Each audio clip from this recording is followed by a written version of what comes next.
নবীজি সাল্লাল্লাহু আলাইহি সাল্লাম আম্মাজানদের কাপের মধ্যে যে জায়গায় আম্মাজান ঠোঁট লাগিয়ে পান করতেন ওই জায়গায় ঠোঁট লাগিয়ে নবীজি পান করতেন। নবীজি অসুস্থ, আম্মাজানদেরকে মাথায় গিয়ে হাত বুলিয়ে দিতেন, আদর করে দিতেন, পাশে বসে মুআউযাতাইন সূরা ফালাক সূরা নাস আম্মাজানদের সামনে নিজে পড়তেন, পড়ে ফু দিতেন। চোখের মধ্যে পানি দেখলে নবীজি নিজে হাত দিয়ে পানিটা মুছে দিতেন। নবীজি আঙ্গুল দিয়ে এভাবে পানিটা মুছে দিতেন। নবীজি নিজে দৌড় প্রতিযোগিতা দিতেন। ফাকান্নাসা রাসূলুল্লাহ, নিজে নবীজি ঘরটা ঝাড়ু দিয়ে দিতেন। নবীজি সাল্লাল্লাহু আলাইহি সাল্লাম মহাব্বত আর ভালোবেসে স্ত্রীদেরকে, নবীজির এখানে একটা ছুরি থাকতো, ওই ছুরিটা দিয়ে নবীজি সাল্লাল্লাহু আলাইহি সাল্লাম তরবারি তো না, ছোট্ট ছুরি আর কি, এটা এখনও ইয়ামিনীরা এখানে ইউজ করে, আরও বিভিন্ন দেশে দেখবেন এখানে ছোট্ট একটা ছুরি ইউজ করে।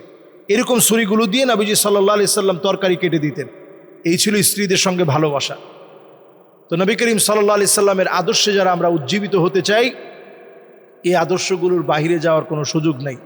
এই সুন্নাহগুলো মানলেই, যেগুলো বললাম, মাঝে মাঝে আপনি ঘরটা ঝাড়ু দিবেন, কাপড়টা ধৌত করবেন, আগে এসে ঘরের মধ্যে আপনি সালাম দিবেন, স্ত্রীর সাথে কুশলাদি বিনিময় করবেন, স্ত্রী আপনি যাওয়ার আগে সেজে গুজে থাকবে, এবং স্ত্রী যেখান থেকে, যে পাত্র থেকে পান করে ওখান থেকে আপনি পান করবেন, ওই পাত্র থেকে আপনি খাওয়ার চেষ্টা করবেন।